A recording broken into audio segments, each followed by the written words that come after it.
तो dear students, कल के क्लास में हम लोगों ने 16 महाजनपद का अध्ययन किया था।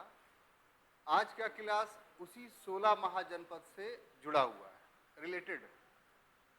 और रिलेटेड कैसे है कि कल जिन 16 महाजनपदों को देखा हमने, जैसे अंग, वज्जी संघ, मल्ल संघ, मगध, काशी, कौशल, वत्स, कुरु, पंचाल, अश्मक, गांधार, ये जितने भी महाजनपद थे, इनका अस्तित्व जो पाया जा रहा था वो 600 ईसा पूर्व से लेकर करके 300 या 400 ईसा पूर्व तक। और इस बीच में ऐसा नहीं था कि सभी का स्वतंत्र अस्तित्व बचा हुआ था, बल्कि आपस में इन 16 महाजनपदों के बीच स्ट्रगल हो रहा था, संघर्ष हो रहा था। और उस संघर्ष में एक महाजनपद ऐसा था कि सभी में से धीरे धीरे करके एक एक करके अपने अंदर समाहित कर रहा था। और वो जनपद कौन था? मगध था। यानी मगध का क्षेत्र धीरे धीरे बढ़ता चला गया 600 से लेकर 300 ईसा पूर्व के बीच में। और अंत ये हुआ कि सारे महाजनपद का अस्तित्व समाप्त हो गया और उसके स्थान पे एक महाजनपद बना जिसको हम लोग मगध के नाम से जानते हैं। तो इसको हम कह सकते हैं कि भारत का एंशिएंट पीरियड में, प्राचीन काल में राजनीतिक एकीकरण, पॉलिटिकल यूनिफिकेशन हुआ। और इस पॉलिटिकल यूनिफिकेशंस को करने वाला जो क्षेत्र था, जो राज्य था, वो मगध था।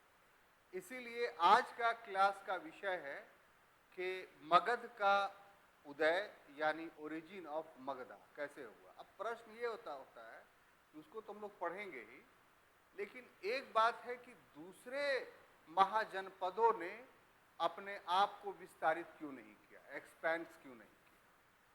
मगध ही ने अन्य महाजनपदों को अपने में समाहित क्यों कर लिया?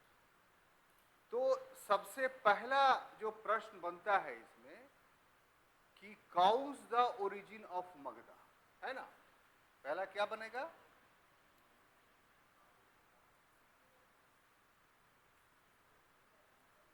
काउज द ओरिजिन ऑफ,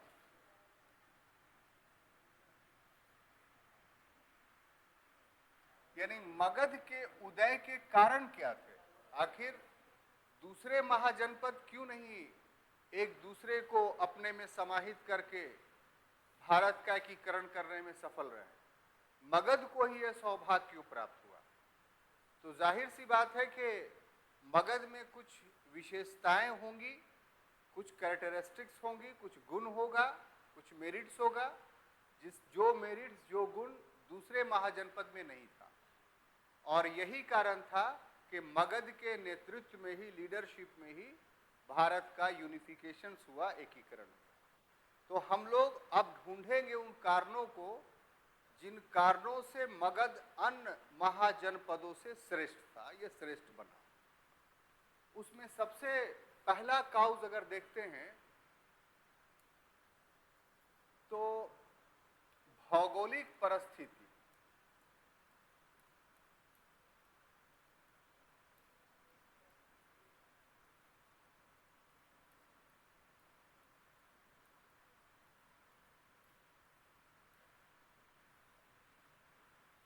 यानी ज्योग्राफिकल कंडीशन।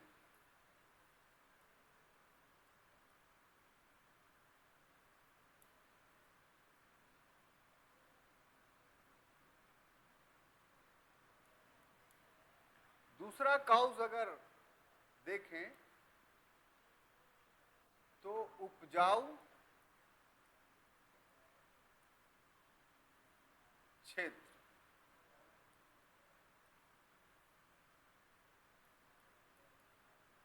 यानी फर्टाइल लैंड या फर्टाइल एरिया। तीसरा काउज अगर देखते हैं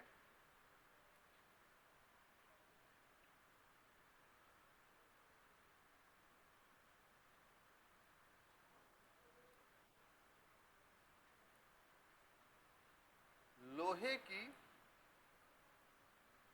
उपस्थिति,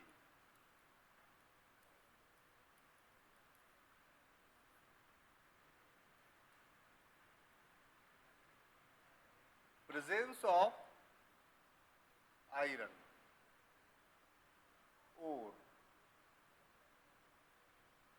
और अगर देखें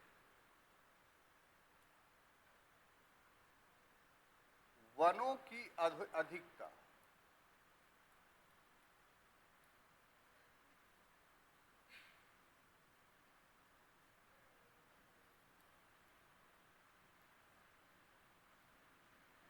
एक्सेस ऑफ फॉरेस्ट,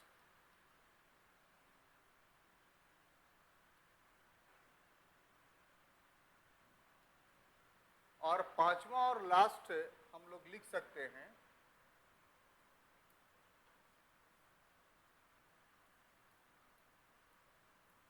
कि योग एवं महत्वाकांक्षी राजा,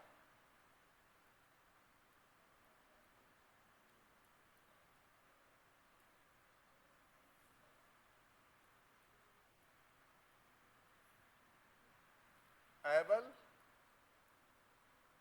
and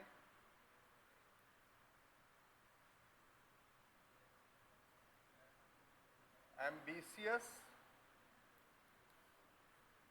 kings।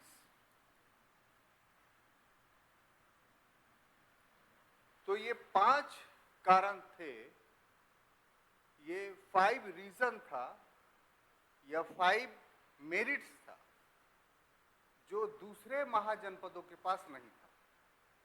ये 5 मेरिट्स ऐसे थे जो सिर्फ मगध को ही प्राप्त थे और यही कारण था कि मगध के नेतृत्व में ही भारत का एकीकरण हुआ या अन्य राज्यों का पतन और मगध का विस्तार या उत्थान हुआ। तो हम लोग बारी बारी से देखेंगे उन कारणों को कि आखिर इन कारणों का एक्सप्लेनेशंस कैसे आप करेंगे। तो पहले हमने लिखा है कि भौगोलिक परिस्थिति, ज्योग्राफिकल कंडीशन। तो ज्योग्राफिकल कंडीशंस मगध के लिए कैसे फेवरेबल था? तो इस तरीके से फेवरेबल था कि राजतंत्र के लिए सबसे आवश्यक चीज जो होती है उसके लिए राजधानी का, हेडक्वार्टर का सुरक्षित होना। तो मगध की आरंभ में 2 राजधानियां थी, एक राजगृह और दूसरा पाटलिपुत्र। ये दोनों राजधानियां को अगर आप गौर से देखेंगे तो दोनों एक प्रकार का प्राकृतिक दुर्ग से घिरा हुआ था और उस प्राकृतिक दुर्ग को भेद पाना उस समय के किसी सेना के लिए संभव नहीं था। जैसे उदाहरण के लिए राजगीर को अगर आप देखें तो पाएंगे कि जो हेडक्वार्टर राजगीर का था हर्यक वंश का, वो 5 पहाड़ियों से घिरा हुआ था चारों तरफ से। तो कोई भी आक्रमणकारी इन्वेडर अगर चाहता कि हम राजगृह में राजा के राजधानी में जाकर के युद्ध करें तो उसे इन 5 पहाड़ियों से पार करना पड़ता और जो उस समय के संसाधनों के मुताबिक संभव नहीं था, क्योंकि आने के रास्ते पे अगर फौज को बैठा दिया जाए और पहाड़ियों पर पत्थर का वर्षा करवाया जाए तो बड़ी बड़ी फौज खत्म हो सकती है। तो आरंभिक दौर में राजगीर का पहाड़ियों से घिरा होना एक प्राकृतिक सुरक्षा के रूप में काम किया। यही वजह है कि ना ही बिंबिसार के शासनकाल में राजगीर पर आक्रमण हुआ और ना ही अजातशत्रु के शासनकाल में। अजातशत्रु ने तो और उस पर्वतों के ऊपर भी फोर्ट का निर्माण करवा दिया, किले का निर्माण कर दिया। आज भी उस किले को आप देख सकते हैं कि पहाड़ के ऊपर ही बाउंड्री बना दी गई पत्थर की और उस बाउंड्री के बाहरी जो क्षेत्र होता था उस पर बड़े बड़े बोल्डर हर जगहों पे एक तह करके छोड़ दिए जाते थे। किस लिए? कि अगर दुश्मन आएगा तो इन बोल्डरों को अगर खोल दिया जाएगा तो लुढ़क करके नीचे जाके दुश्मनों पर का विनाश कर देगा। तो इस तरीके की सुरक्षा प्रणाली राजगीर में या राजगृह में अजातशत्रु ने बनाई थी। तो उस प्राचीन काल के लिए राजगीर एक प्रकार से अवैध किला था। उदयन ने राजधानी परिवर्तन किया व्यापारिक दृष्टिकोण से और साम्राज्य के विस्तार हो जाने के कारण पाटलिपुत्रा को। अब पाटलिपुत्रा भी एक प्राकृतिक दुर्ग के समान था। वो प्राकृतिक दुर्ग क्या था? तो जल दुर्ग था। अभी भी आप पटना को देखेंगे, जो वर्तमान समय में जाना जाता है पटना नाम से, और आज भी ये बिहार की राजधानी है। पहले पाटलिपुत्रा या पाटली ग्राम के नाम से या कुसुमपुर के नाम से जाना जाता था। तो एक तरफ सोन नदी और दूसरी तरफ गंगा नदी है, और इसी के बीच में जो है वो पटना या पाटलिपुत्रा अवस्थित है। ये दोनों नदियों के पाट इतने चौड़े हैं और दोनों नदियों में इतना पानी रहता है, जल रहता है, कि उस समय छोटे संसाधनों से एक बड़ी सेना को नदी क्रॉस करके पाटलिपुत्रा नगर में लाना संभव नहीं था। तो पाटलिपुत्रा जो विकसित हुआ एक जल दुर्ग के रूप में विकसित हुआ। तो ये वो भौगोलिक परिस्थितियां थी जिन परिस्थितियों के कारण मगध साम्राज्य को एक प्राकृतिक सुरक्षा मिला, और वो प्राकृतिक सुरक्षा उसके भौगोलिक परिस्थिति के कारण, ज्योग्राफिकल कंडीशन के कारण हुआ। इसमें इतनी बातें आपको लिखनी है, ये आपका दायित्व है कि अपनी लेखन शैली आप डेवलप कीजिए। दूसरा है उपजाऊ क्षेत्र, फर्टाइल लैंड। तो देखिए, उपजाऊ क्षेत्र, फर्टाइल लैंड ऐसा नहीं था कि और जनपद के पास नहीं था, सिर्फ मगध ही के पास था ऐसा नहीं था, लेकिन मगध के पास भी था। दोनों बातें अंतर है। मगध के पास और भी सुविधाएं थी, उन सुविधाओं के साथ फर्टाइल लैंड की भी सुविधा थी जो दूसरे जनपद के पास थी। लेकिन दूसरे जनपद का अंतर यह था कि उसको मगध के अन्य सुविधाएं प्राप्त नहीं थी। तो इस कारण से मगध फर्टाइल लैंड के मामले में दूसरे जनपदों से पीछे भी नहीं था। और इस फर्टाइल लैंड का प्रभाव क्या पड़ा? तो अच्छे भूराजस्व वहां के राजा को प्राप्त हुए। चूंकि राजतंत्र में कर का प्राप्त होना राजतंत्र की मजबूती के लिए जरूरी है। अगर अधिक कर प्राप्त नहीं होंगे तो फिर राजतंत्र मजबूत नहीं होगा, सभी काम पैसे से होता है। और कर का, टैक्स का सबसे बड़ा सोर्स उस समय जो था, बल्कि 90% सोर्स कह लीजिए, वो था भूकर, भूमि कर। तो भूमि से उत्पादन होगा तभी ना किसान आपको कर देगा। तो मगध की जो धरती थी वो ऐसी थी कि इस जलवायु प्रदेश में थी कि यहाँ मानसूनी क्षेत्र था और 3 फसलें आराम से होती थी। नतीजा के तौर पर कृषक जो है राजा को कर देने में पूरी तरीके से सचेष्ट रहते थे, और राजा को इस उपजाऊ भूमि के कारण अच्छे राजस्व प्राप्त होते थे, अच्छा रेवेन्यू प्राप्त होता था, जिसके कारण उसे धन की कोई कमी नहीं होती थी, जिसका निवेश वो अच्छे सेना बनाने में या रखने में करता था। तो ये भी एक कारण था। सबसे बड़ा श्रेष्ठता थी, ये अन्न के साथ श्रेष्ठता थी, ये लोहे की उपस्थिति भी सबके पास नहीं था, सिर्फ मगध के पास था। और इसको आपको ज्यादा एलोबरेट करना पड़ेगा, क्योंकि हर दौर में वही शक्ति विजित होती है जिसके पास न्यू टेक्नोलॉजी होता है, नवीन प्रौद्योगिकी होता है। आप देखिए, मुगल भारत में सफल हुए, क्यों हुए भाई? तो उनके पास तोप था, और भारतीय शक्तियों के पास तोप नहीं था। आज इजराइल एक छोटा सा देश होकर के 57 मुस्लिम देशों को पराजित करता है। 48 से जब से उसकी स्थापना हुई है तब से आज तक इजराइल किसी मुस्लिम देश से हारा ही नहीं। जितनी उसके पास भूभाग है उतना मुस्लिम देशों के डिस्ट्रिक्ट हुआ करते हैं, लेकिन इसके बावजूद भी इजराइल जीतता है। क्यों? तो वर्तमान में सबसे श्रेष्ठ तकनीक का मालिक है वो।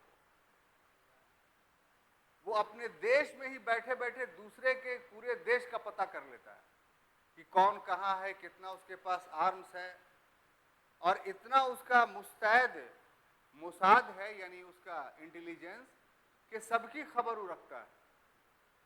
नतीजा क्या है कि पूरी दुनिया पे हुकूमत कर रहा है वो, उसके विरोध कोई नहीं कर पाते।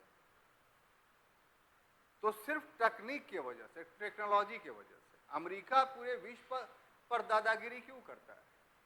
इसलिए करता है कि उसके पास सबसे न्यू टेक्नोलॉजी है जो दूसरों के पास नहीं। इससे लोग डरते हैं कि हम उसका मुकाबला नहीं कर सकते। तो उस समय की सबसे बड़ी तकनीक क्या थी? तो आयरन ओर यानी लौ अयस्क। देखिए, हम लोग पहले ही पढ़ चुके हैं वैदिक काल में आपको कि उत्तर वैदिक काल में सबसे पहले लोहे का प्रयोग होना 800 ईसा पूर्व में शुरू हुआ।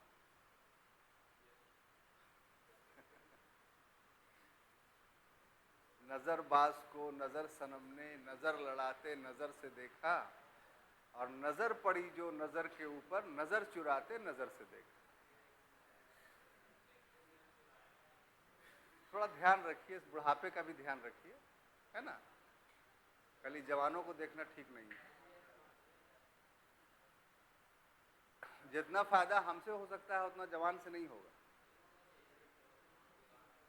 तो आइए कॉमन टॉपिक्स। हम चाहते हैं कि क्लास इस ढंग से चले कि आपको क्लास में ही सारी बातें याद हो जाए, और क्या कीजिएगा बाद में उसके तो हम मालिक नहीं हैं, लेकिन कम से कम अभी इतना हो कि आप में पढ़ने की जागृति आए और आप पढ़ाई के ट्रैक पर चलना शुरू कर दें। यही मेरा प्रयास है। तो हम ऐसा महसूस करते हैं कि कोई लड़का बुरा नहीं होता है, माने स्टूडेंट्स सभी अच्छे होते हैं।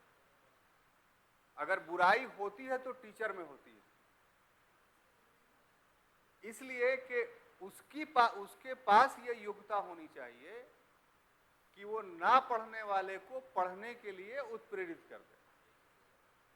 अगर वो इसमें सफल होता है तभी हम मानेंगे कि वो एक सफल शिक्षक है।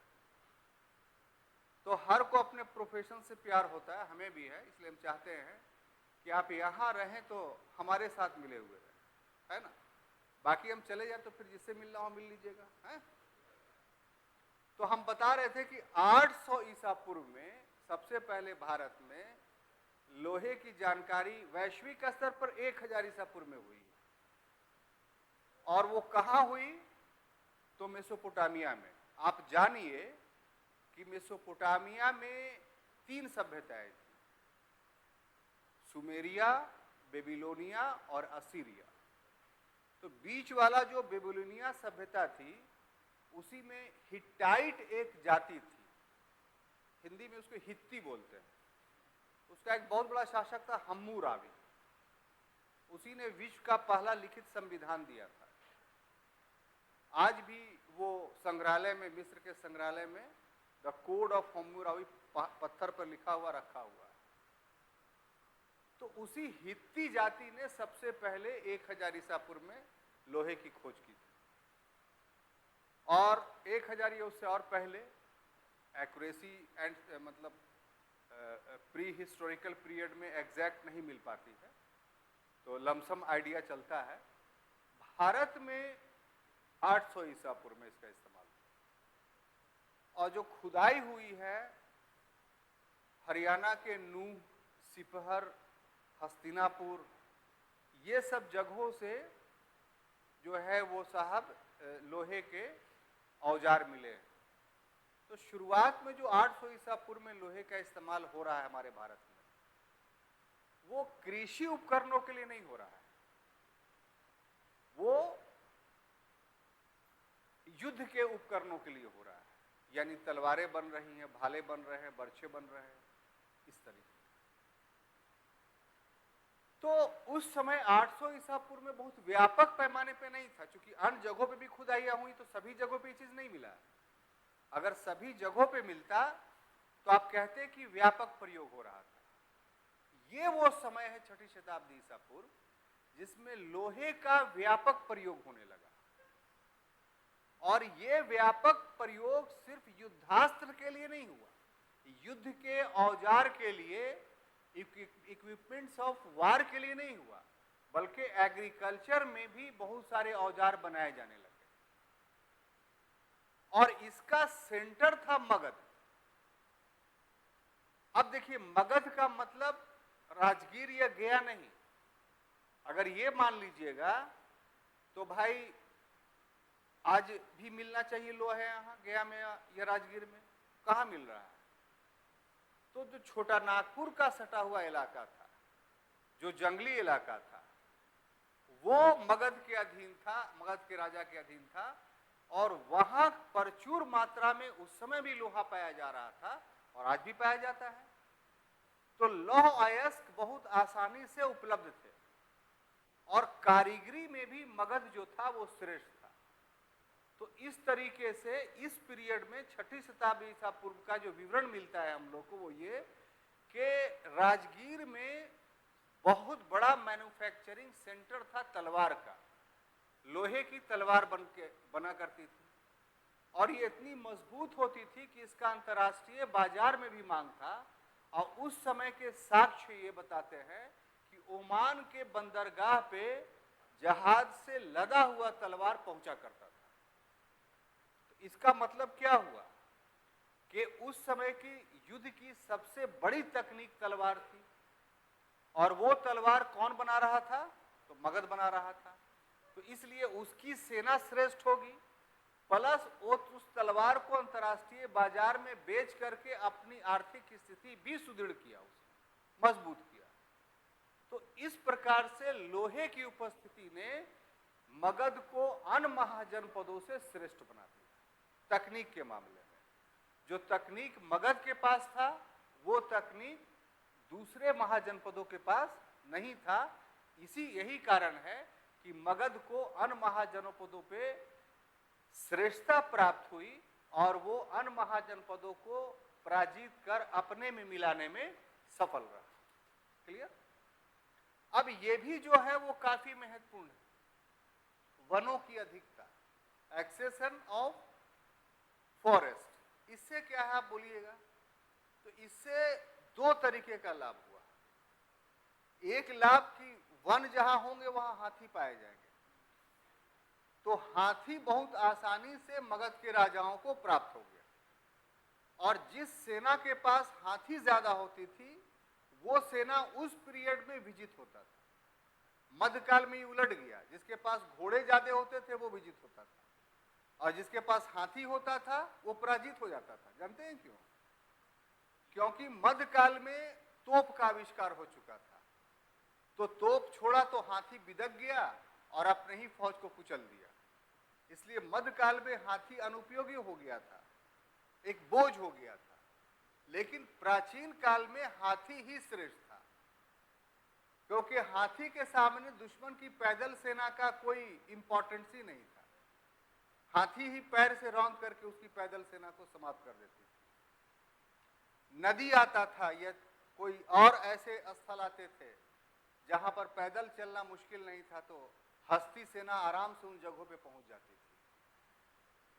तो 16 महाजनपद में सबसे ज्यादा हाथी जिसके पास था वो मगध था।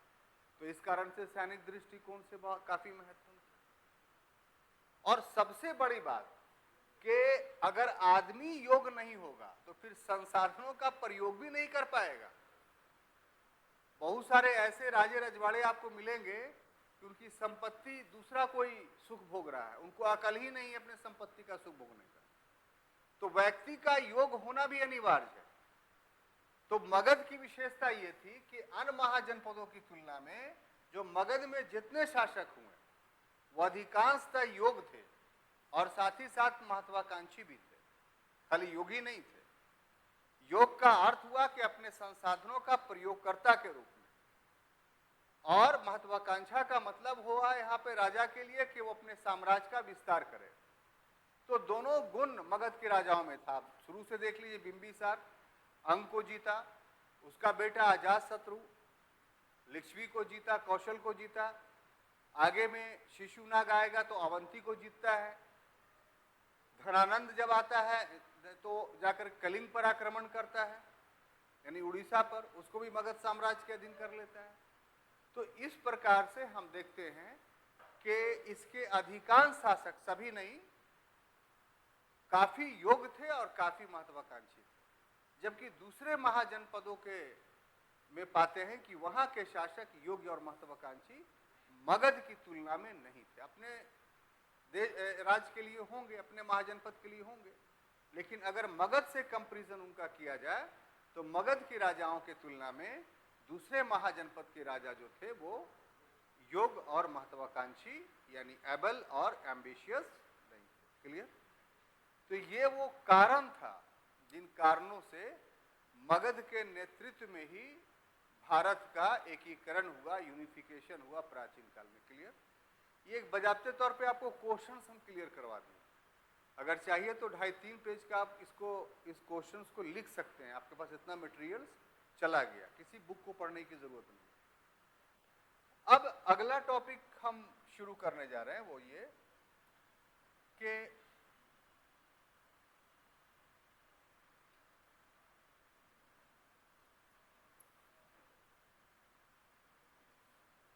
मगध के राजवंश। अब जाहिर सी बात है कि यूनिफिकेशन होगा तो डायनेस्टी के माध्यम से ही होगा, है ना? तो अगर डायनेस्टी ऑफ मगधा के बारे में देखें तो हिस्ट्री में डेट का थोड़ा इंपॉर्टेंस होता है। अगर डेट को आप बढ़िया से याद कर लें तो समझ जाइए कि आधा हिस्ट्री आपको ऐसे ही याद होगी। तो मगध के राजवंश का अगर पीरियड की बात करें तो 544 ईसा पूर्व से शुरू होता है, ठीक है, और ये 323 ईसा पूर्व तक चलता है।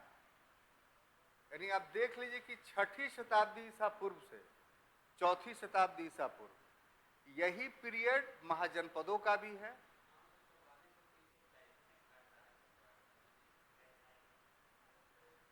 अच्छा, ये क्लास के बाद आपको हम अलग से समझा देंगे, ठीक है? इसको पहले पढ़ लीजिए। तो हम तो मेरे ख्याल से हम बताए होंगे, एक बार बताए होंगे, आप नहीं होंगे। ये सब बेसिक चीज़ है तो बेसिक चीज़ हम पहले ही बता देते हैं, लेकिन हो सकता है उस क्लास में आप ना होंगे तो हम आपको अलग से बता देंगे, ठीक है? अब देखिए, इसमें 3 डायनेस्टियों को मिला करके मगध डायनेस्टी बोलते हैं। जैसे दिल्ली सल्तनत बोला पढ़ाया आपको ना कि 5 डायनेस्टी को मिला करके दिल्ली सल्तनत होता है, तो उसी प्रकार से 3 डायनेस्टियों को मिला करके मगध साम्राज्य होता है। तो पहले उन डायनेस्टियों को बाइफरकेट करते हैं हम, है ना? पहला डायनेस्टी को कहते हैं हर्यक वंश। हर्यक वंश, इसका अगर पीरियड देखेंगे आप तो 544 से लेकर करके 421 तक,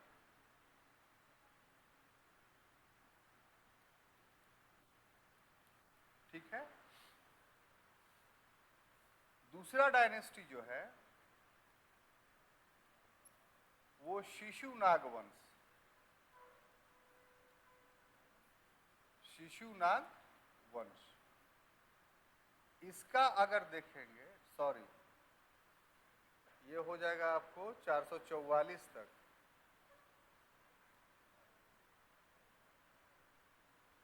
और यहां हो जाएगा 400,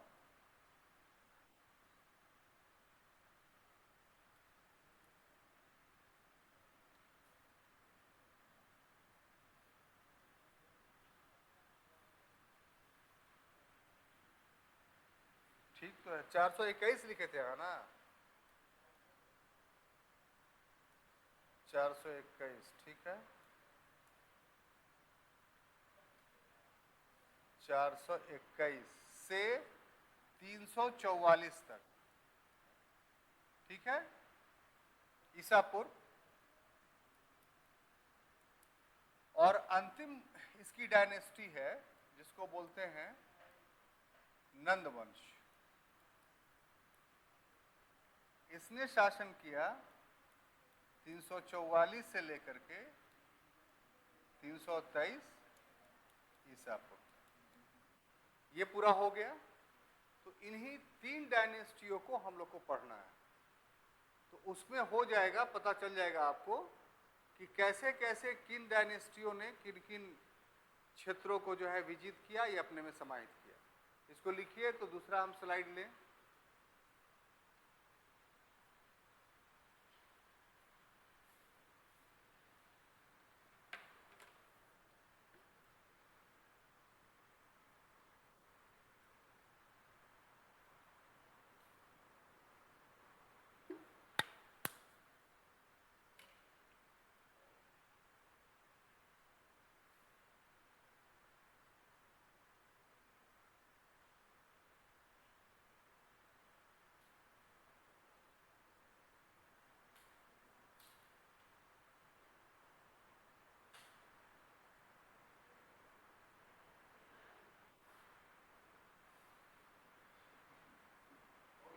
हो गया। अब देखिए, हम लोग देखते हैं हर्यक वंश, है ना।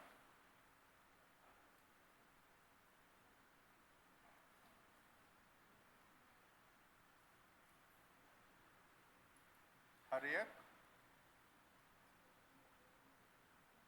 डायनेस्टी। अब देखिए साहब कि इस हर्यक वंश में जो जो राजा हो रहे हैं, हम उनको, सबसे पहला राजा इसका बिंबिसार।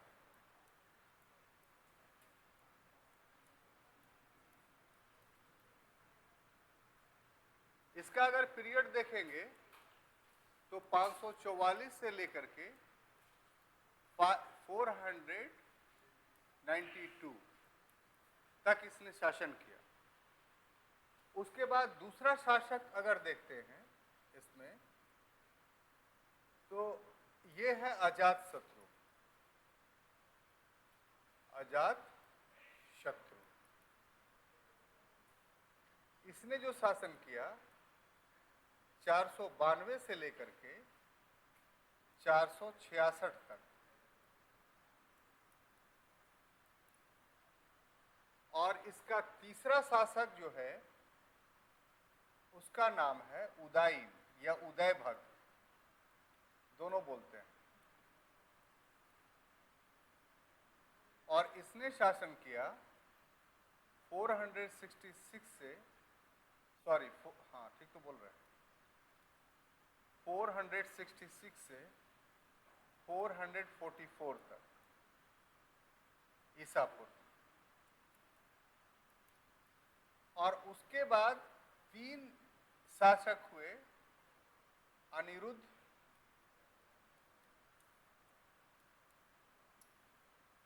मुंडक और नागदर्शक।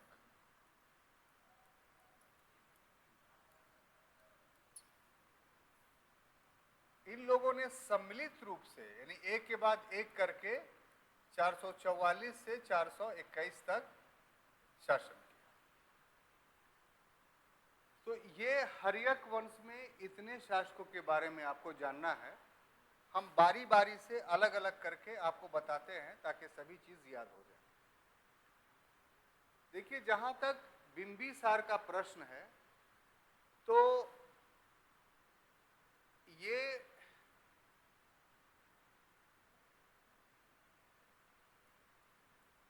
श्रोनिक इसका उपनाम था। जैसे आपका पुकारु नाम होता है ना, तो शासक के रूप में बिंबिसार जाना जाता था, लेकिन घर में वो श्रोनिक के नाम से जाना जाता था। ये राजा जो बनता है वो 15 वर्ष की आयु में बन जाता है, ठीक है। और इसके शासन काल में इसने जो नीतियां अपनाई अपने साम्राज्य को मजबूत करने के लिए इन नीतियों में उसने वैवाहिक संबंध का सहारा लिया और दूसरा कि उसने साम्राज्यवादी नीति भी अपनाई, यानी साम्राज्यवाद का भी सहारा लिया। अब देखिए बारी बारी से दोनों का विवरण कर देंगे तो आप समझ में आ जाएगा। पहला कि उसने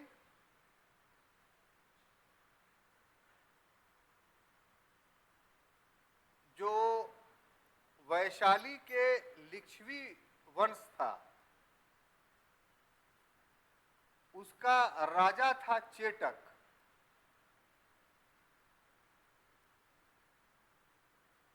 क्या नाम था? इसके चेटक की पुत्री से विवाह किया।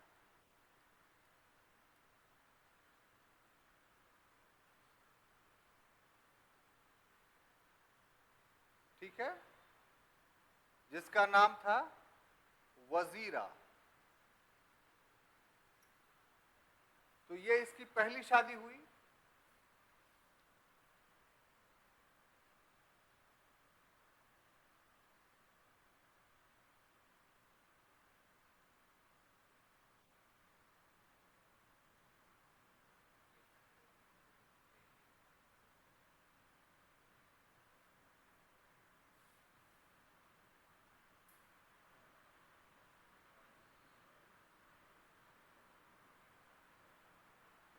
अब इसकी दूसरी शादी जो हुई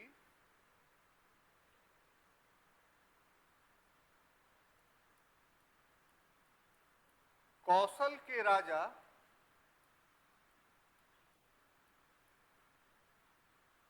परसेनजीत की बहन से।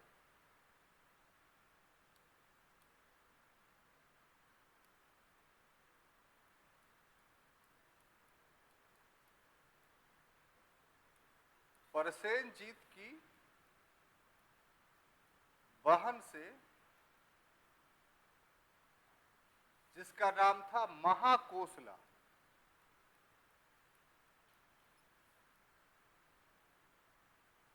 उसके बाद तीसरा विवाह का जो विवरण मिलता है कि पंजाब की मद्र राजकुमारी, मद्र उस समय पंजाब को बोला जाता था, राजकुमारी छेमा से। तो ये तीन विवाह नहीं थे बल्कि कूटनीतिक संबंध थे, डिप्लोमेटिक रिलेशंस थे। कैसे कि अगर आप गौर से देखिए तो लिच्छवी बिल्कुल पाटलिपुत्रा के बगल में था, एक नदी क्रॉस करके। वैशाली क्या है, आप गंगा क्रॉस कर जाइए तो वैशाली आ जाएगा। तो उससे वैशाली जो महाजनपद था वो एक तरीके से उसका समर्थक बन गया, यानी उस पर नैतिक अधिकार हो गया उसका। इसी प्रकार से आप देखिए कि काशी, तो काशी भी इसका बॉर्डरिंग महाजनपद था और काशी जनपद से वैवाहिक संबंध होने से फायदा ये हो गया कि अवंती और वत्स ये उस पर आक्रमण कर सकते थे, लेकिन जब काशी से विवाह हो गया तो अवंती आक्रमण नहीं कर पाया, क्योंकि जानता था कि ये दोनों की सम्मिलित शक्ति को हम पराजित नहीं कर पाएंगे। इसी प्रकार से मद्र, जो आज पंजाब के नाम से जाना जाता है, उसकी राजकुमारी से भी विवाह करने से उसका मनोबल और नैतिक बल काफी उच्च हुआ। तो इस तरीके से बिंबिसार ने आरंभिक बेला में अपने आप को वैवाहिक संबंध से जोड़ कर करके अपनी शक्ति को मजबूत किया। कहा जाता है कि ये वैवाहिक संबंध उसकी कूटनीतिकता का हिस्सा था। तो ये तीन महत्वपूर्ण थे। इसका मतलब ये नहीं है कि वो सिर्फ तीन ही शादी किया था, बल्कि उसकी हरम में उसकी पत्नियों की संख्या 500 थी। इसका मतलब हंसिए नहीं, हिस्ट्री को हिस्ट्री की तरह पढ़िए, ठीक है। कोई न स्याही के है दुश्मन, न स्याही मैंने समझते हैं ना काला ब्लैक, न स्याही के है दुश्मन न सफेदी के है दोस्त, हमको आईना दिखाना है दिखा देते।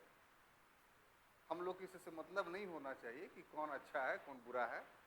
हिस्ट्री आप पढ़ रहे हैं, इसको व्यक्तिगत आधार पे या अन्य किसी विचारधारा के आधार पे देखने की जरूरत नहीं है।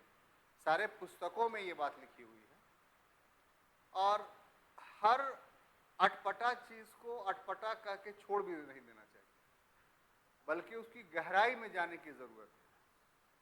500 शादियों का जो विवरण है, ये भी शादियां कूटनीतिकता पे आधारित है। कैसे भाई? तो जो अच्छे अच्छे स्टॉलवर्ड लोग होंगे जिससे राज्य को फायदा होगा, उन सभी को वैवाहिक संबंध में बांध लिया। आज विवाह का ये रूप ना आप जानते हैं जो आप में प्रचलित है, उस समय विवाह का ये रूप थोड़ी प्रचलित था ईसा पूर्व से पहले। तो उसकी तुलना आप आज के समाज से क्यों कर रहे हैं? और अगर थोड़ा सा ईसा पूर्व के बाद ईस्वी में आप आएंगे, यानी मौर्य काल में, गुप्त काल में, ये सब में, तब तो विवाह के 8 प्रकार थे और उसमें 4 विवाह ऐसा था जो निकृष्ट था। तो उस निकृष्ट विवाह का भी अस्तित्व किसी न किसी कारण से समाज में था। तो आपको उसको देखने की जरूरत है एक इतिहास के अध्येता के रूप में। आलोचनात्मक दृष्टि रखिए, वो आपका हक है, लेकिन एक नकारात्मक दृष्टिकोण मत रखिए। आलोचनात्मक दृष्टिकोण रखने से सही चीज उभर करके सामने आती है और नकारात्मक दृष्टिकोण रखने से सही चीज भी गलत लगती है। तो इसका ख्याल रखेंगे हम लोग इस वजह से बिंबिसार के कैरेक्टर को गलत दृष्टिकोण से नहीं देखेंगे। मेरे कहने का मतलब ये है, आप लोग का तुरंत भाव भंगिमा चेंज हो जाता है। हिस्ट्री में बहुत सारी चीजें आएंगी, नहीं समझ में बात आई ना? ठीक है, तो इसके मुताबिक किसी के हम आपको ट्रेंड कर रहे हैं कि सभी विचार को एक्सेप्ट करने वाले बनिए, तब आप तो पढ़ पाइएगा, नहीं तो क्या होगा कि आप इसको नकार दीजिएगा। तो चलिए, तो इसका मतलब ये नहीं था कि बिंबिसार सिर्फ विवाह करके ही अपने साम्राज्य को मजबूत रखने की योग्यता रखता था। युद्ध की क्षमता उसके पास नहीं थी, नहीं, युद्ध की क्षमता भी थी। और कैसे प्रमाणित होता है कि साम्राज्यवाद में देखते हैं कि अंग को विजित किया उसने, कल ही बताए थे आपको, याद है? अंग को विजित किया और विजित करने के बाद अजात शत्रु को यहां का उपराजा बनाया। अजात शत्रु को उपराजा, उपराजा का मतलब वायसराय।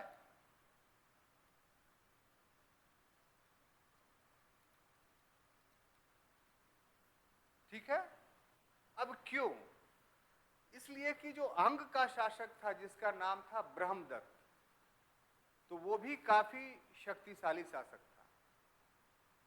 और बिंबिसार के पिता स्रोतिक नाम था उनका, बिंबिसार के पिता का नाम स्रोतिक। तो बिंबिसार ऐसा नहीं है कि अपने आप से उदित हो गए, बल्कि इनकी पिता भी राजगीर के राजा थे और वो नागवंशीय हैं, ये लोग लिच्छवियों के अधीन थे। तो स्रोतिक जो इनके पिता थे, इनके काल में ब्रह्मदत्त ने मगध पर आक्रमण किया था और उस आक्रमण में स्रोतिक पराजित हुए थे। तो जब बिंबिसार शासक बना तो अपने पिता के पराजय का बदला लिया और इसने अंग पर आक्रमण किया और उस आक्रमण में ब्रह्मदत्त को पराजित किया और पूरे अंग का विलय कर लिया, किसमें? मगध में। प्रमाण क्या? कि अपने पुत्र यानी अजात शत्रु को वहां का वायसराय बनाया या वहां का उपराजा बनाया। तो इस तरीके से ये पूरी तरीके से मगध को अपनी नीतियों के कारण, अपने कूटनीतिक नीति, अपनी साम्राज्यवादी नीति, यानी अपने डिप्लोमेटिक रिलेशंस पॉलिसीज और अपने इंपीरियलिज्म पॉलिसीज, ये दोनों में सफल रहा। यही नहीं, ये वो शासक था जिसने सबसे पहले प्रशासनिक ढांचे का निर्माण किया। इसके दरबार में 3 प्रकार के पद का जिक्र मिलता है। एक महामात्य, जो सभी प्रकार के विभागों का प्रधान था। एक व्यवहारिक महामात्य, जो न्यायाधीश था। और एक सेनापति महामात्र, जो पूरे सेना का प्रमुख होता था। तो जनरल एडमिनिस्ट्रेशंस, जुडिशियरी एडमिनिस्ट्रेशंस और मिलिट्री एडमिनिस्ट्रेशंस, ये तीनों का सर्वोच्च पद बिंबिसार एस्टैब्लिश करने में सफल रहा। और उस समय जो सेना उसने संगठित की, वो सेना उतनी संख्या में दूसरे जनपदों के पास नहीं था। तो इस प्रकार से एक मजबूत सैनिक आधार मगध को बिंबिसार देने में सफल रहा। ये बौद्ध धर्म का अनुयायी था या जैन धर्म का अनुयायी था, ये निश्चित रूप से नहीं कहा जा सकता है, क्योंकि दोनों स्रोतों में इसे जैन स्रोत इसे जैनी बताते हैं और बौद्ध स्रोत इसे बौद्धिस्ट बताते हैं। इसके पुत्र ने इसे हत्या कर दी और हत्या करके जो है वो खुद शासक बना। तो यहाँ पर शुरू में ही हमको बताना चाहिए था, लेकिन भूल गए तो अभी बता दी। ये जो वंश है हर्यक वंश ना, इसको पितृहंता वंश बोला जाता है, क्योंकि हर बेटे ने अपने बाप की हत्या की। एक भी ऐसा एग्जाम्पल नहीं है, नॉट ए सिंगल। जैसे एग्जाम्पल के तौर पर बिंबिसार की हत्या अजातशत्रु ने की, अजातशत्रु की हत्या उदयन ने की, उदयन की हत्या अनिरुद्ध ने की, अनिरुद्ध की हत्या मुंडक ने की, मुंडक की हत्या नागदशक ने की, नागदशक की हत्या शिशुनाग ने की। एक भी ऐसा एग्जाम्पल नहीं मिलता है कि अपने नेचुरल मौत से मरा है कोई राजा।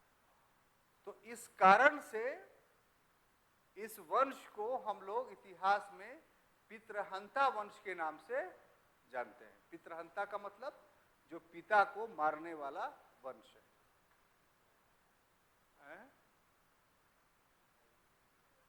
तो आप पर का प्रभाव पड़ रहा है?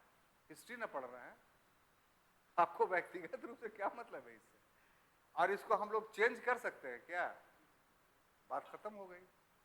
अब हम लोग के बस में ये कि उसका एक्सप्लेनेशन करें कि काहे मारता था भाई, क्या कॉज था, ये हम लोग का दायित्व है। और दूसरा कि इतिहास से सीख लेकर के हम लोग वैसा ना करें, ये मेरे बस में है। आप विलाप करने लगते हैं तो ये संभव है कि आपको हम उस दौर में ले जाकर के उससे मिलवा दें कि देखिए भाई आपके आंसू पोंछने के लिए आए हैं या समझाने के लिए आए हैं कि ऐसा तुम लोग मत करो। ऐसा मुमकिन नहीं ना है। बहुत दिक्कत होता है हिस्ट्री पढ़ने और पढ़ाने में, समझ गए? अब आ जाइए अजातशत्रु। तो अजातशत्रु ने जो जिस चीज के लिए जाना जाता है, ये अजातशत्रु जिस चीज के लिए जाना जाता है वो घोर साम्राज्यवादी था। क्या था?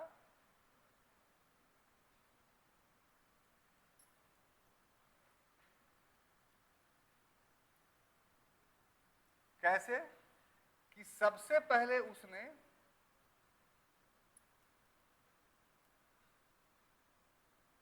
लिच्छवी यानी वैशाली पर अधिकार कर लिया।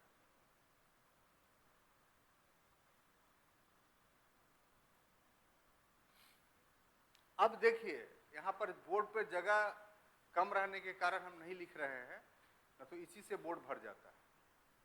अभी अभी हमने पढ़ाया है कि साहब बिंबिसार ने लिच्छवी के पुत्री माने चेटक की पुत्री चेलना से विवाह किया। चेलना नाम है क्या कि वजीरा लिखा दिया? नहीं, चेलना कीजिए उसको, वजीरा की जगह पर चेलना कीजिए, गलत हो गया। चा में एक ही मात्रा, आधा ला पूरा ला नमेकार, चलना।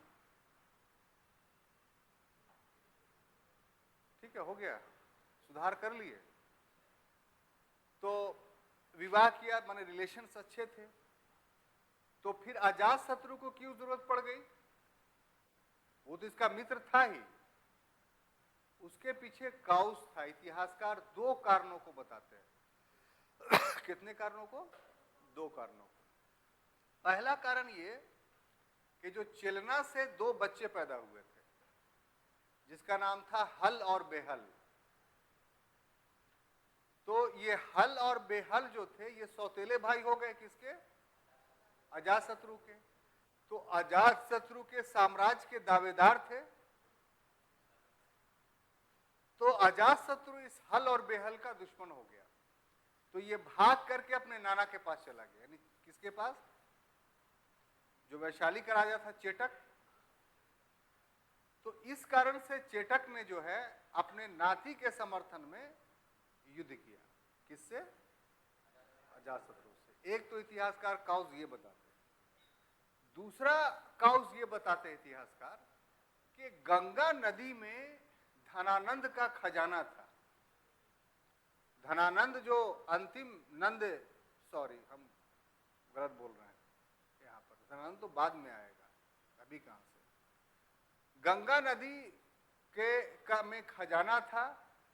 और खजाना का मतलब ये हुआ कि गंगा नदी को दो भाग में बांट कर करके उस पर आधे भाग पर लिच्छवी का अधिकार होगा और आधे भाग पर मगध का।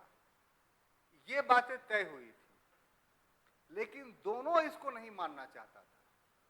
कारण क्या? कि गंगा नदी व्यापार का बहुत बड़ा साधन था और जिसका गंगा नदी पे अधिकार होता उसकी आर्थिक स्थिति मजबूत होती।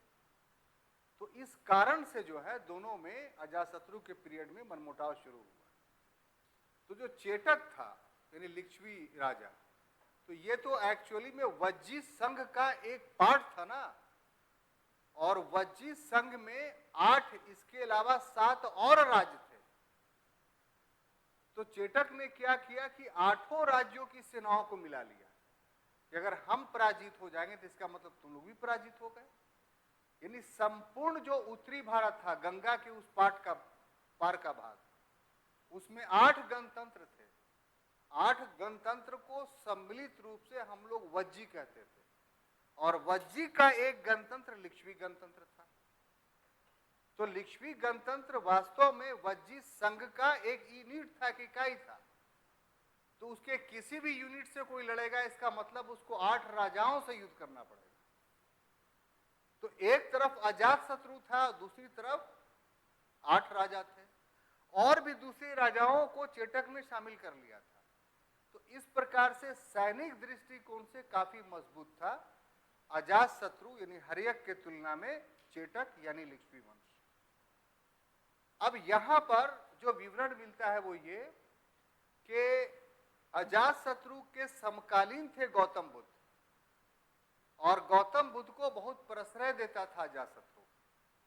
तो ऐसी परिस्थिति में गौतम बुद्ध से विचार किया कि क्या किया जाए।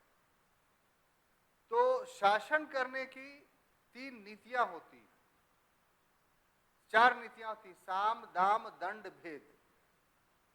तो जब साम दाम दंड से काम नहीं चले तो जीत के लिए भेद नीति बहुत उपयुक्त है। तो गौतम बुद्ध तो एक आध्यात्मिक व्यक्ति थे। उन्होंने देख के बताया अजातशत्रु को कि ये लोग साम दाम दंड तीनों से नहीं हारेंगे, ये भेद से ही हारेंगे।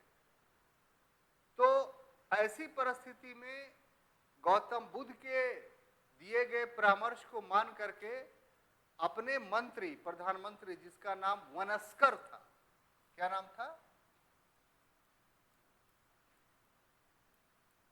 वनस्कर, इसको लगाया कि तुम भेद उत्पन्न करो।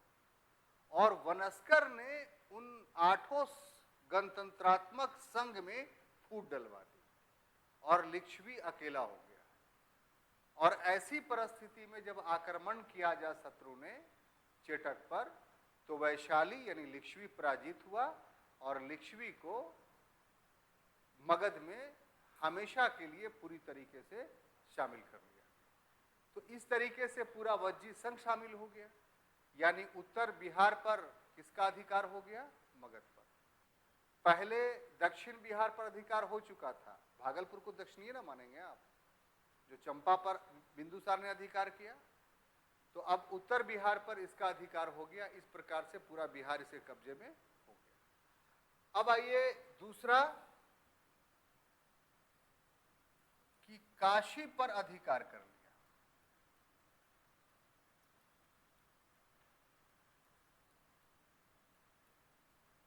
अब यहां भी है भाई कि काशी पर अधिकार के लिए, तो काशी से भी तो बिंबिसार ने वैवाहिक संबंध स्थापित किए थे, तो क्यों युद्ध करना पड़ा? तो इसके पीछे जो काउज है कि जब महाकौशला से बिंबिसार ने विवाह किया था, तो उसके बदले में काशी के कुछ गांव दहेज में मिले थे बिंबिसार को, और उसकी आय 1 लाख रुपया थी। तो अच्छी खासी उस समय की आय थी।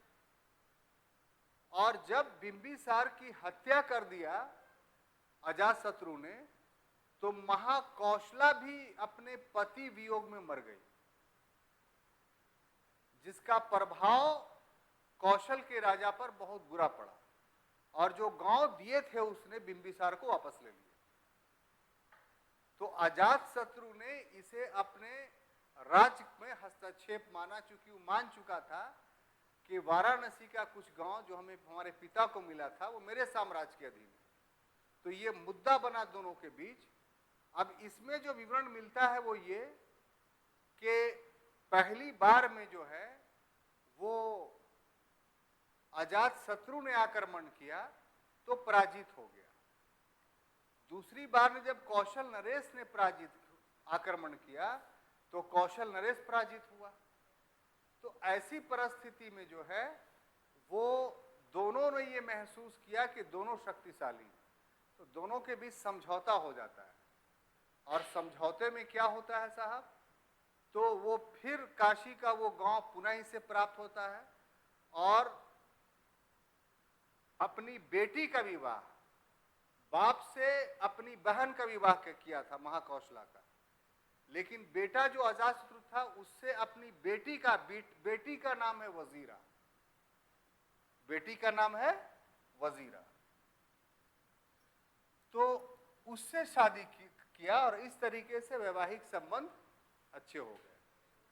अब देखिए कि होता क्या है कि काशी के साथ संबंध अच्छे होने या मगध में मिल जाने से फायदा क्या हुआ कि बगल में वत्स का राज था, तो वत्स और काशी में भी बहुत मित्रता थी। तो इस मित्रता के कारण जो था वो भी इसका एक प्रभावी क्षेत्र हो गया। फिर काशी नरेश ने कौशल पर भी अधिकार कर रखा था उस समय। कौशल माने अयोध्या, फैजाबाद, कल ही पढ़ा चुके हैं। तो वहां तक अजातशत्रु का विस्तार आप मानिए। अब रह गया सबसे बड़ा दुश्मन अवंती। अवंती को पराजित ये नहीं कर पाया, लेकिन अवंती भी आक्रमण नहीं कर पाया मगध पर। क्यों? क्योंकि अब मगध के समर्थक शासकों की संख्या काफी हो गई थी। लेकिन इसके बावजूद भी इसने राजगृह का दुर्गीकरण करवाया, फोर्टिफिकेशन करवाया। किसने? अजातशत्रु ने। ठीक है। इन सारे चीजों को करने में उसने 2 नवीन अस्त्रों का प्रयोग किया था। एक का नाम था रथमूसल और दूसरा का नाम था महाशिलाकंटक। महाशिलाकंटक। रथमूसल तो आप समझते हो कि रथ में जो है पत्थर बांध के रखा जाता था या मूसल लेके लोग खड़े रहते थे और उसको घुमाते रहते थे, तो फौज जो लगती थी वो मर जाती थी। और महाशिला कंटक का मतलब कि बड़े बड़े पत्थर फेंकने वाले, यानी प्रारंभिक आप प्रक्षेपास्त्र कह लीजिए, तो ये बिल्कुल न्यू टेक्नोलॉजी थी, ये किसी के पास नहीं था। इसकी भी हत्या कौन कर देता है? उदाइन। अब उदाइन का जहां तक प्रश्न है, तो इसके साथ सबसे बड़ी बात है कि इसने राजधानी परिवर्तन किया। क्या किया? राजधानी परिवर्तन किया। राजधानी परिवर्तन कहां किया? तो पाटलिपुत्रा में।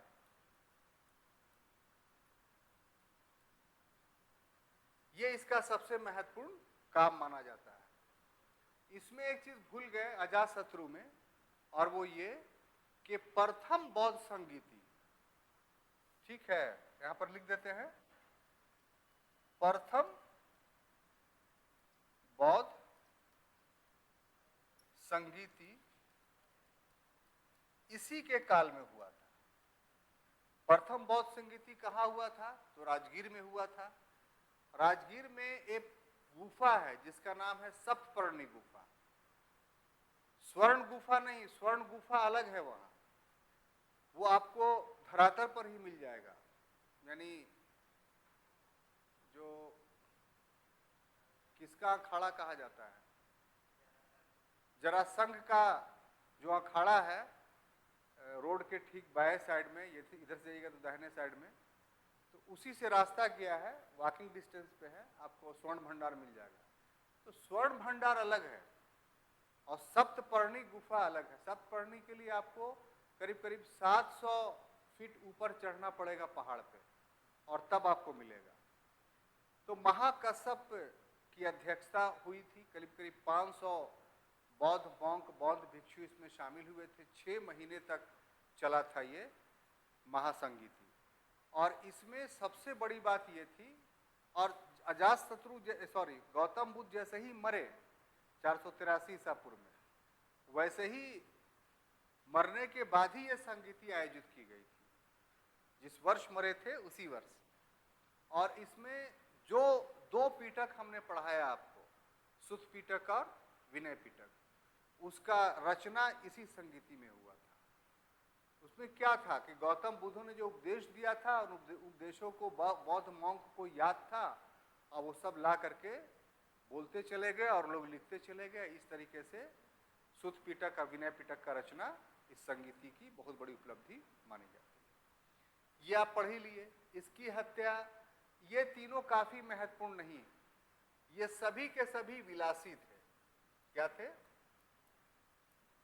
विलासी थे। इसलिए अंतिम जो नाग दशक था, इसकी हत्या जो है वो शिशु नाग नाम के एक व्यक्ति ने कर दिया,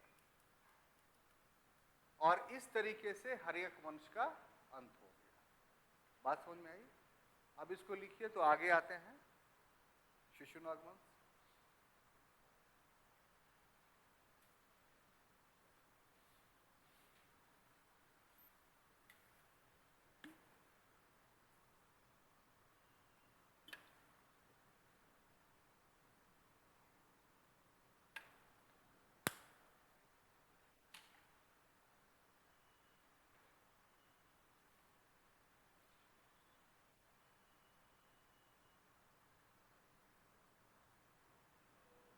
हो गया?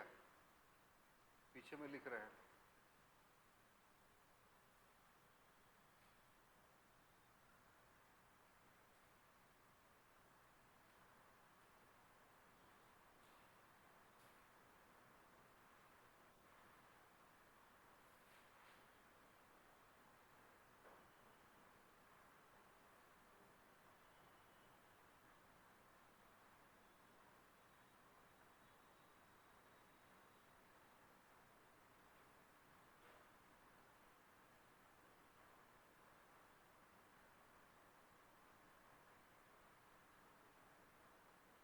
बहुत इनका फोन आता है, जब अरे बहुत फोन आता, जाते हैं तो जाते हैं, कुछ तो बात।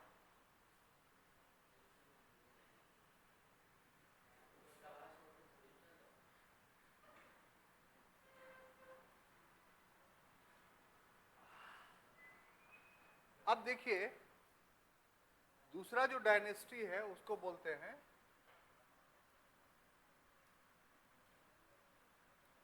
शिशुनाग वंश। इसमें दो शासक हुए, एक शिशुनाग, इसको ऐसे लिखते हैं, इतना जगह क्यों ले,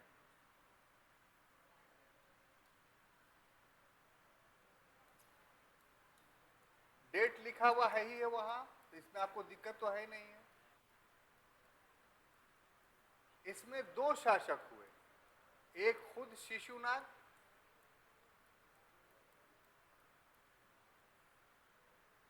और दूसरा कालाशोक या काकवर्ण भी बोलते हैं इसको।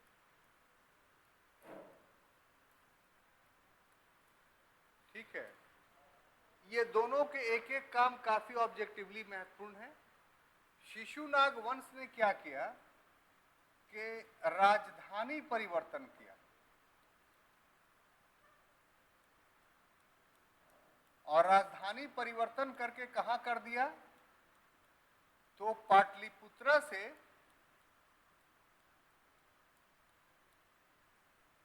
वैशाली।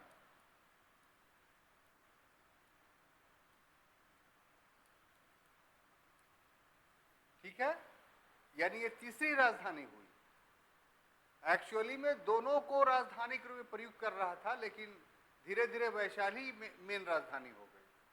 और जहां तक कालाशोक के समय का जो सबसे महत्वपूर्ण काम था वो ये कि द्वितीय बौद्ध संगीति आयोजित हुआ था। द्वितीय बौद्ध संगीति, तो द्वितीय बौद्ध संगीति कहां आयोजित हुआ, तो वैशाली में हुआ। और वैशाली में जब हुआ तो इसमें सबसे महत्वपूर्ण बात जो हुई थी वो ये कि बौद्ध धर्म जो है वो दो खंडों में बंट गया। एक को बोला गया अस्थवीर और दूसरे को बोला गया महासांघिक। एक्चुअली में संगीति में हुआ क्या था कि कुछ लोग ऐसे थे जो कहते थे कि गौतम बुद्ध ने जो बात कही उसमें कोई परिवर्तन हम नहीं चाहेंगे, और गौतम बुद्ध भगवान नहीं थे, उनके उपदेश थे, उन उपदेश को हम लोग को मानना है। और कुछ लोगों का ऐसा विचार था कि नहीं, अब समय गुजर चुका है, उसके विचारों में कुछ परिवर्तन के साथ अपनाना होगा, और गौतम बुद्ध वास्तव में भगवान थे, उनकी पूजा होनी चाहिए। तो जो लोग पहले विचार के समर्थन थे वो अस्थवीर कहलाए, और जो लोग दूसरे विचार के समर्थक थे वो महासांघिक कहलाए। यही अस्थवीर महासांघिक चतुर्थ बौद्ध संगीति में और विकराल रूप होता है, और वो हीनयान और महायान में कन्वर्ट कर जाता है। यानी अस्थवीर क्या कहलाए, हीनयान, और महासांघिक महायान। क्लियर। अब देखिए कि अगला जो डायनेस्टी है वो है नंद वंश।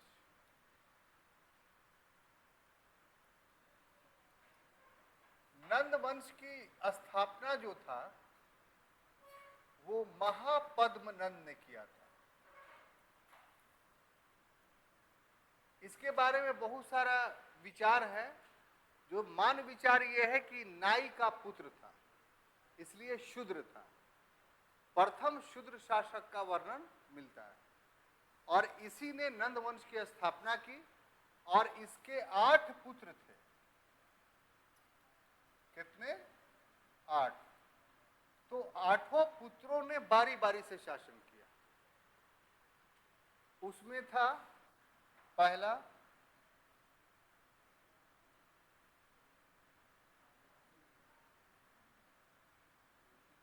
मुंडक, मुंडक गति,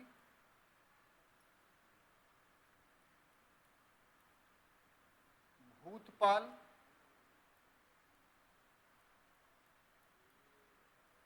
राष्ट्रपाल,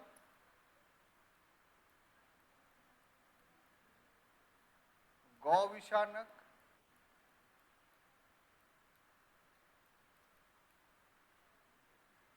कैवर्त और धनानंद। ये 8 हुए ना, 1 2 3 4 5 6 7। मुंडक, मुंडक गति, भूतपाल, राष्ट्रपाल, गौविशानक, कैवर्त, एक भूल रहे हैं, और धनानंद। तो ये सबसे अंतिम शासक हुआ। और इसी धनानंद को किसने? चंद्रगुप्त मौर्य ने पराजित किया, चाणक्य के सहायता से। चंद्रगुप्त मौर्य ने क्या किया? पराजित किया। एक्चुअली में हुआ क्या था कि धनानंद के दरबार में चाणक्य गया था। और चाणक्य क्यों गया था? क्योंकि सिकंदर का जो आक्रमण हुआ था पश्चिमोत्तर भारत पे, उससे वो गंधार का रहने वाला था चाणक्य, तो उससे बहुत प्रभावित हुआ। तो सभी भारत के राजाओं को जोड़ना चाहता था वो, कि हम विदेशी आक्रमण का सामना करें। तो ये तो शूद्र शासक था, इसके दरबार में भी आया, तो उसका एम्बिशन ये था कि हम ब्राह्मण हैं, इसलिए हमें शूद्र शासक ज्यादा सम्मान दे। लेकिन धनानंद ने क्या किया कि आमतौर पे जैसे अन्य ब्राह्मण बैठे हुए थे, उन्हीं के साथ बैठा दिया उसको भी। तो इससे उसको अपमान लगा और उसने अपने शिखा को खोल दिया और ये प्रण लिया कि जब तक हम धनानंद का नाश नहीं करेंगे तब तक हम चैन से नहीं बैठेंगे। धनानंद के पास, सुन के आपको ताज्जुब होगा, उस समय उसके पास 1 लाख की सेना थी और उसका दौलत जो था गंगा नदी के अंदर तहखाने में बंद था, बहुत टैक्स वसूल करता था। तो धनानंद को पराजित करना काफी मुश्किल था। तो इसने एक शासक चुना चंद्रगुप्त मौर्य को, और मवाली और डकैतों का सेना बनाया उसने। जंगल में जाकर के जो डाका डालते थे उनको प्रलोभन दिया कि तुमको इससे ज्यादा धन हम दिलवाएंगे, और उसकी सेना मिला करके फिर आक्रमण किया, और इस ढंग से धनानंद का अंत होता है और मौर्य वंश की स्थापना होती है। तो इस तरीके से महाजनपद एक साम्राज्य बनने में अंत में सफल होता है। तो हम समझते हैं कि बहुत अच्छे से हम समझें, हम समझाया और आप समझे भी। अगले क्लास में किसी दूसरे विषय के साथ उपस्थित होंगे, तब तक के लिए अनुमति दीजिए। धन्यवाद।